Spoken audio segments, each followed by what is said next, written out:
Hello, everyone. Thank you for listening to what is bound to be a somber episode of Dan Tony Sports. My name is Dan Snyder, joined tonight by Dan O'Shea, Tony Casper, and Dan Beebe. Gentlemen, how are you guys doing tonight? What's up? Oh, I'm doing. Trying to stay warm. Yeah, I'm failing.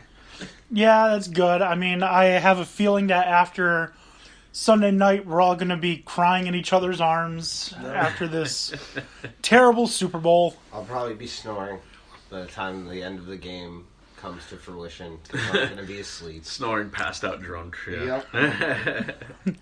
Yep. That is the reaction I'm getting from a ton of people, how they feel about the game. We're going to start off tonight by having our pigskin poetry, like we do every week. This one's short and sweet. I'm so conflicted and feel in between. To normalize dishonesty or watch my heart bleed green. Allow cheating to hoist silver and don the gold, or to feed into the ego of the negative and bold. Do I forget my integrity and give into this vice? Am I too naive to believe that everyone is... Am I too naive believing that everyone is nice? This moral conflict is tearing me apart, slicing through my brain and scratching at my heart. I'm physically sick knowing what I must do. Forget the eagle green. Go red, white, and blue. Boo. Boo. I can't root for the Eagles. I could. You don't have to root for the Patriots either. Yeah, What? I have a hard time rooting for anyone. My so this heart whole thing already is going to be... bleeds a different shade of green, so this doesn't And your change heart's been much. bleeding for a long, long, long time. yeah. Without any stoppage. All right, You guys. said red, white, and blue, so technically my heart's been bleeding quite a bit as well. It's about early 90s. All right, guys. We're going to have a good show. We're going to talk about the Super Bowl. Okay. We're going to talk about a whole bunch of different things about the Super Bowl. Prop bets. Okay. What color is the Kool-Aid going to be? Or not Kool-Aid. Kool-Aid. What color is the Kool-Aid going to Yeah, be? the Gatorade. The Gatorade. The Haterade. The Haterade. We're going to get into all of that. But first thing we're going to do is we're going to talk about my failures as someone who tries to figure things out for this podcast. I am so bad at technology. I didn't get much time to look into it, but I can figure out how to record a call. So while we were supposed to have audio recordings for interviews that I wanted to do, I just had to ask people questions, and I will now read their answers out loud. So you've now figured out how to do audio recording afterwards? No, I still haven't. Oh. Still haven't. There's probably an app for that. Yeah, there's an app for everything. I mean, they make dolls that take care of business on their own Chuckles now. wanted to get an app where he had a fish tank, and we found him like 700 available. What was that? A fish tank where you can have little fishes, feed them, breed them. It's a game. A Gigapet. Yeah, pretty much, but it's a fish tank. He wanted to find a game that he had like when he had the iPhone 2, and we found it. But we also found out that there's 700 other versions of it. And for everyone. all with microtransactions. Yeah, it's like, oh my god. You let a kid get a hand on it, and suddenly your bank account's drained by $1,000. Oh, absolutely not. Yeah, I set it up for me when I've been I've had a couple to drink on a Saturday, and I'm playing a game, and I'm like, you know what? I could use that for $5. It makes me put in my password, and my password's so convoluted with different symbols that I'm like, there's no way a drunk is gonna get this. Yeah, if we were a different subject of a podcast, I would go into a whole rant against that practice. But since we're not, The freemium games? yeah, I despise them with the burning passion. Okay, well, here we go. We can talk about them because I can tie it into the Super Bowl. Okay. I have downloaded many games about NFL and football and stuff like that. And you get to play for free for the first few days. Mm-hmm. And then you have to pay. Or it's want to be able to run the ball? Oh, that's going to be a $1.99 upgrade. It's owned by EA, Electronic Arts or evil assholes. Yeah, incarnate. Is it that Madden one where you build everything? Yeah, Like all of the games, though. Oh, yeah. There's one specifically about Super Bowls. Yeah, it's a total scam. They are. So are these on your terrible phone? Company. Not anymore. They're not. As you might be able to tell, we okay. are not sponsored by EA Sports. That being said, EA, the regular game, will make you buy too. Like, if you do those ultimate teams and, like, you want the card packs because your team sucks balls and you need an actual good player and you want to get one of those ultimate card packs, it's like, no big deal. Just $49.99. I spent $60 on this thing. Well, how about the fact that you have to spend $60 every year if you want to, stay playing online? Well, I play so much online that's worth it to me. Okay. And I'd rather pay the $60 and be online with people that I know that are going to take the game seriously than have free online like if you would with PlayStation. And then when you're That's beating not free anymore. But I just mean like you have to buy the new game every year. Oh, well, Madden that's 17, 18. That's just a scam. Yeah. What they should do, I think, would be better. And they have the nerve to take away college football licensing. What they should do to make it better is to just do a Madden game and then charge $20 for the upgrade to the next one. Just Madden automatic download from, because the Xbox needs to do that. It needs to update things all the time. So why not? I worry you're just going to give them an idea that they're just going to twist into something evil and make just a profiteering machine. Maybe, perhaps. I mean, they're already, Sponsor us! they're already profiteering. We'll give you Dan's evil ideas for money. Yes. All right. Guys, so I interviewed 3 people. One great guy, one of my favorite coaches that I've ever been around. His name is Ron Wise. Coached at Schenectady High School, coached at Milford Academy, a prep school, coached with the Albany Metro Maulers. So he's been around the block. He knows his stuff. I got to the Albany Metro Maulers, thinking I knew football. I didn't know football till I met Ron Wise. Okay. All right. So, first question I asked him, who are you rooting for in the Super Bowl? He responded with Eagles. Eagle emoji. This is all over text, by the way. All right. I then asked him, what do the Eagles need to do to beat the Patriots? The question that's on everyone's mind. How do the Eagles beat the Patriots? Win.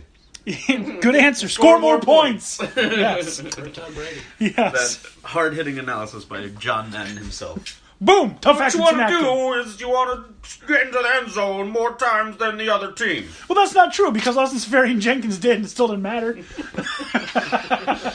True. Sammy Watkins, it didn't matter. All right. He responded with Foles needs to continue to look down the field and make his read progressions. I also believe that even though he is not a runner, he needs to extend the play with his feet. First downs are the key, and every yard counts. Why would I say that? Because everyone is always looking for that big play. Short yards and first downs are the key. The defense needs to continue to play lights-out football. The corners, who have been caught almost all year for big plays, need to tighten up. Good analysis from an offensive coordinator, I would say. Oh, yeah. Yeah. Say overall. They'll absolutely get burnt if they don't, have that in mind. Absolutely. And then the emotional question. Would winning the Super Bowl over the Patriots be sweeter than winning over, say, the Jaguars, or does it not matter who it is? He responded with, winning a Super Bowl is winning a Super Bowl. It's the highest level of football, so I would say it doesn't matter who it is against. However, the revenge factor is attractive in that case. LOL. Should be a great game. # fly Eagles fly. Fist emoji, football, fist emoji. Thank you, Coach Wise, for your brilliant... And that's not even sarcasm. This guy is an inspiration. He's wonderful. Loved working with him. Learned so much about football from him. And unfortunately, he's no longer in the area, so I can't be around him anymore. He's doing bigger and better things.